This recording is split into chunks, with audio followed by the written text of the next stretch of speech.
Hi besties, today we are going to be doing another reading vlog, and are we surprised? No, because I love reading vlogs. And the theme today is going to be like a little bit more on the cozier fall side of things, and it is November 5th today, which means like in the calendar year it is still fall, but in my brain it is Christmas time.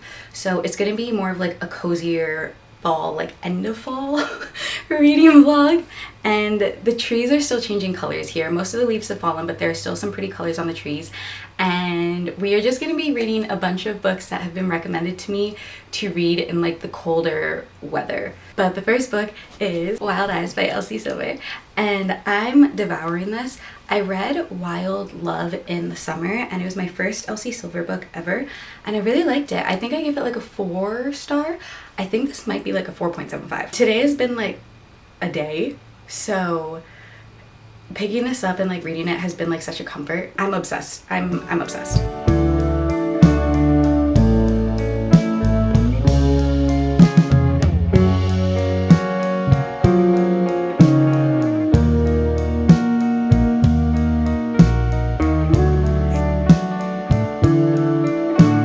So we are about, I would say, 3/4 of the way through Wild Eyes, and I'm obsessed. I think I like it more than Wild Love.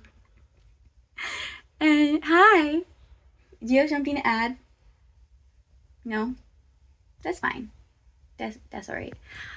I'm liking it so much more than Wild Love, and I don't know why. I think it's the banter. I think it's the character. I don't know. It's something about it that's just so, I can't put my finger on it. Maybe it's the kids.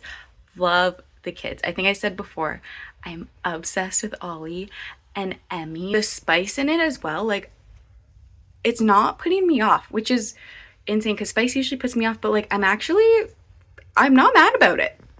That's all I'm gonna say.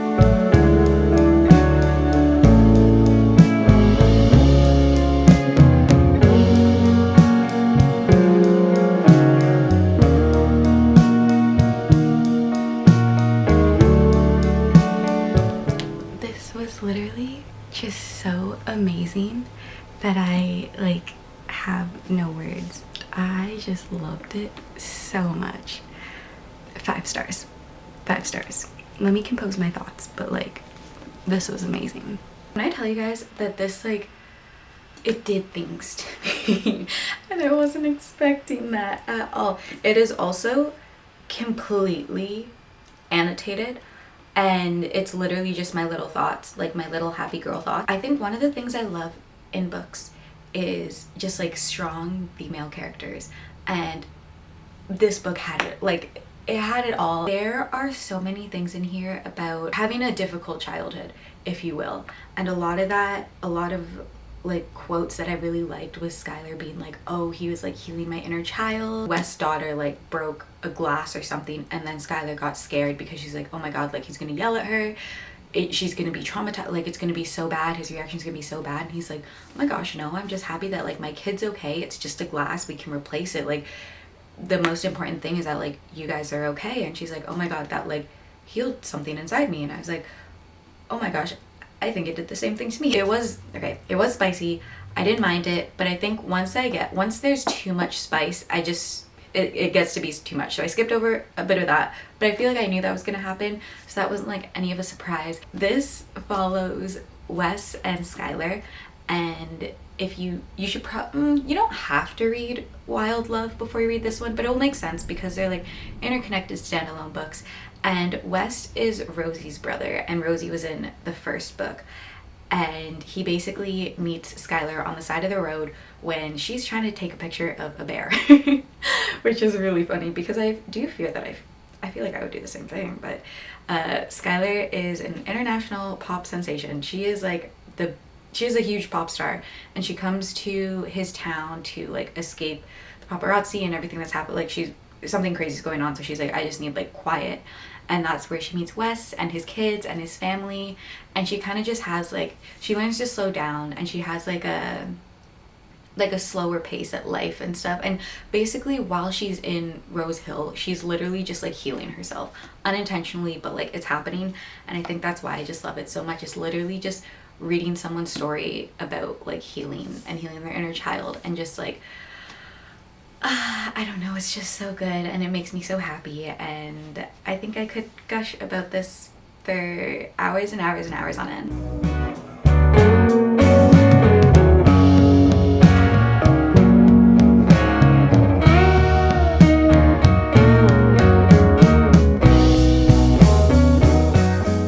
I think so far it is interesting. I think I'm just getting a little confused, and I don't know if there was like a book before this I should have read, or if I'm just dumb because there's just a lot of like new words that I'm trying to get used to, and like piecing everything together. It's just giving me like very, very cozy reading vibe. Like I should be reading this right now because it is freezing outside. I read A Study in Drowning because, again, this isn't my book, it's a library book. Someone pressed flowers in it, and I think it's just so cute because, if you don't know, I also press flowers in books. So I don't know, I just thought like this is just, it was such a cute like little surprise. I'm gonna leave them in here for the next person who reads this, but I think it's just like, I don't know, it made my day. It's just so like cute and nice, and it made me smile. I could also finish the book because I have 10 pages left. So logically I'm gonna finish the book. I think it's wrapping up very nicely, and I like when books wrap up nicely. Like the big conflict wasn't at like the very end, so now I'm kind of like, you're kind of seeing the aftermath of what happened, and I'm really liking that. So we continue on, and the next time I talk to you, I will probably be done the book, which is amazing. I've been trying to compose my thoughts about this book, and I think I'm kind of torn. Okay, first of all, I think I would give it like a 3.5 out of 5 stars.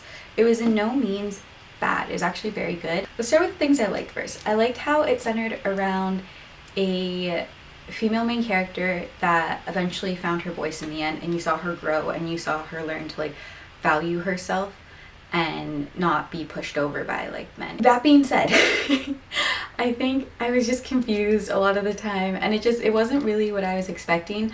I still liked it, and I think one of the things I did like about it was that it was kind of like a story about a story, which anything that has like something to do with like a story about a story, I love it. I don't think everything in the book clicked for me, which is totally fine. I feel like you have to be in the right mindset for this one, and I really couldn't tell you what mindset that would be. Almost halfway update, which is crazy because that means I got through, how many pages? 130 pages yesterday, and I started it yesterday, which is wild, but I'm really liking it so far. The writing is so beautiful. Like everything that I've tabbed so far has just been like very pretty quotes. Okay, literally on the first page, it was eventide in the moment between darkness and light, when the constellations begin to dust the sky and the city lamps flicker to life in reply. Just like, I don't know, just like the way that she writes is so pretty, and like the way that she describes things, I've never read anything like that before. I'm on page 296, and there are 353. So I'm very close to being done, but like the way that this has altered my brain chemistry just slightly, like I don't know how to describe how it is a cozy fantasy, but it's not what I was expecting, because I was not expecting the war element of this. The way that just like, I don't know, like I don't even know how to describe it yet, and maybe I'll know how to describe it better when I finish the book and I've like collected my thoughts. But the way that like these two interact, and it kind of just feels like a big love letter in like, I think they said this is like the 1800s, like a big love letter in the 1800s, and it's just like two people writing back and forth about like their experiences, even though they're together, like they're not separated, but like that's kind of just how it feels like to me. A lot of like what he says and what he does in the back half of the book reminds me of my boyfriend, and I think that's kind of why I have like such a strong pull to him. There's a quote, let me find it because it made me cry. So the quote was talking about how Iris was literally just gonna leave Kit at the, isn't a spoiler by any means, she's gonna leave him at the top of the hill, and then she'd come back for him with like a car or something, so it'd be easier for him to get back to the house.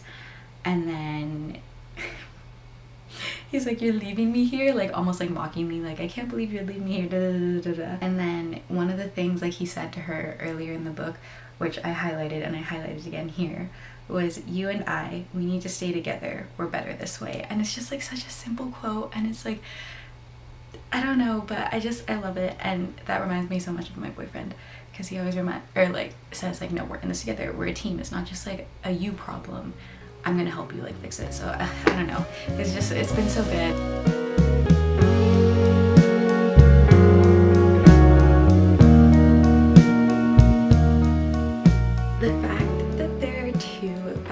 Books in this video is kind of crazy to me, but Divine Rivals was indeed a 5-star book, and I wasn't expecting it. This was kind of a book that was like on my radar, but I wasn't like running to read it or anything. Like I think I said I only got this book because it was on sale, but I'm so glad I got it. I would like to say that I feel things very deeply, like just my emotions in general, and I think it can be a very good thing and a very bad thing.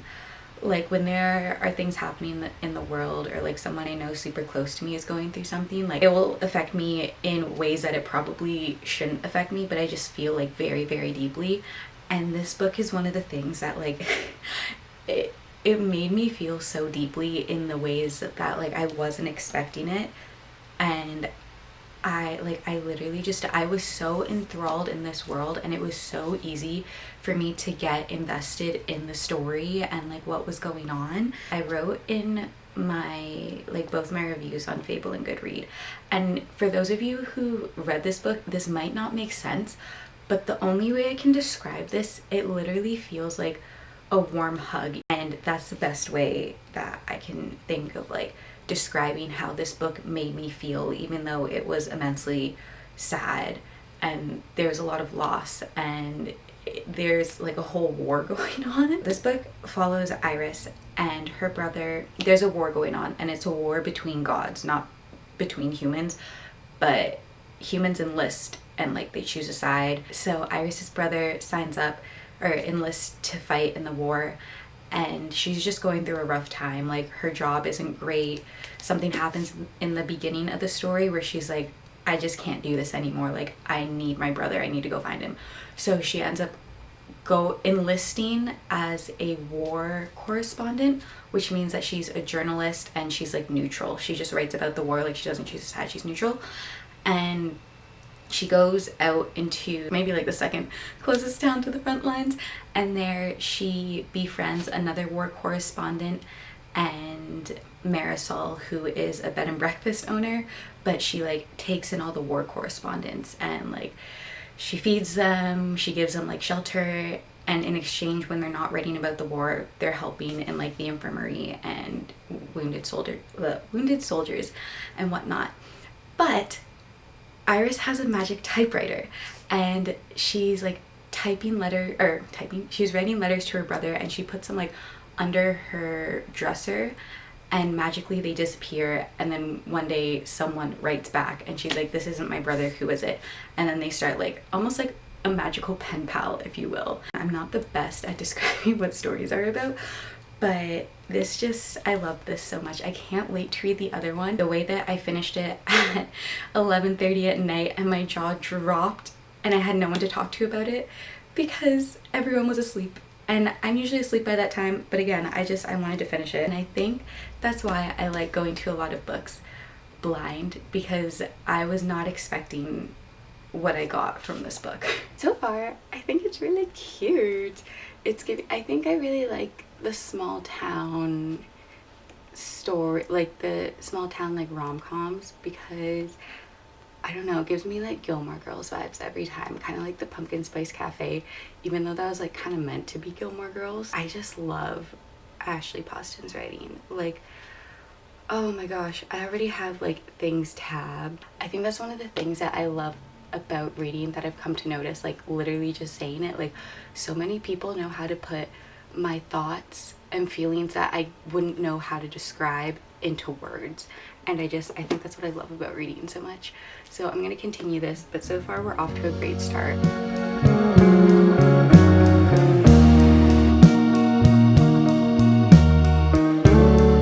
I love how she makes like pop culture references to this time, and I think I said this when I was reading the 7 Year Slip, but she makes like all of her references are relevant. Like pop culture references are relevant. Like literally, okay, chapter 28 is called Don't Go Chasing Waterfalls, and I'm not gonna spoil, but there's like a waterfall in the book and it's magical and whatnot, but like, okay, you're gonna think of the song. I don't know, it's just so fun, and she makes so many like fun references.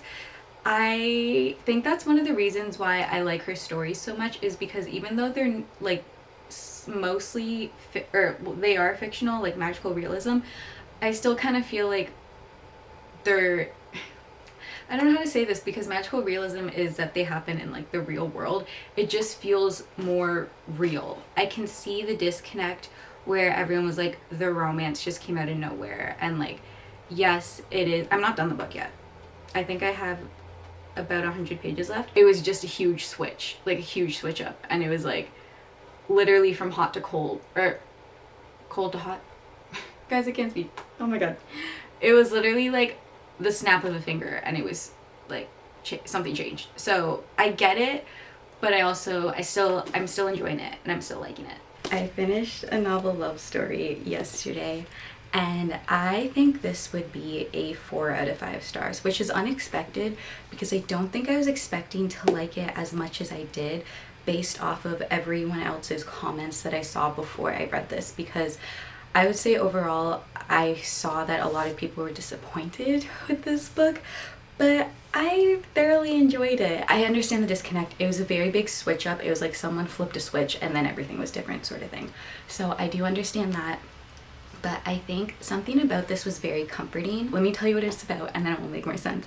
But essentially, Elsie is going through it. She's had a rough couple years, so she's looking forward to like her book club trip up to the cabin, which they do every year with like her best friends. But then everyone bailed on her this year, so she's like not having it. She's just having a rough go, but she's like, I'm gonna go up to the cabin by myself because I think I need it. I think I need like the time away, just a week by myself to be cozy and read books. And I was like, oh my god, I love that. So while she's driving up to the cabin, it's super stormy and she gets lost and stumbles into a small town, hence Anders, who lives in the small town. But then she starts to realize this small town is the small town from her favorite book series. And she's like, what the heck, how did I get into my favorite book series? And her car breaks down, so she has to be in the town for a little bit while they fix her car. And she meets like all of her favorite characters, and it's just so fun. But Anders, the other main character in this book, he's not from the book series. So she's kind of trying to figure out like, where is he from? Like how'd he discover the town if he wasn't written into the town, if that makes sense. And the story goes from there. I feel like Ashley Poston just knows what I want. Like, give me a bookstore in a small town and I'm so happy. So all of her books are like not even interconnected. They're standalone books, but this one kind of tied in with The Dead Romantics at the end. It was kind of like a fun little like crossover, and I was not expecting that, and I felt so smart when I like finally connected it. I was like, oh my gosh, wait, I've read this book before. And I was like, duh, I've read this book before. I did like this more than The Dead Romantics, which I didn't think was gonna happen. So it was like a little happy surprise, if you will. Because these were all on my 10 before the end. So I got through a solid 4 for this video unexpectedly. So you know what, we're almost halfway there. And I'm really content because 2 out of these books were a 5-star and then another 4-star. I hope you guys enjoyed it. And thank you so much for spending some time with me. I'll see you guys in the next video. I think we're gonna slowly start getting into like some Christmas stuff, which is really fun because it's Christmas time in my brain, but it's also Christmas time in real life because it's the end of November. So I hope you guys look forward to that because we all know how much I love Christmas. But I will see you guys in next week's video, and I hope you have a great rest of your day. Bye guys.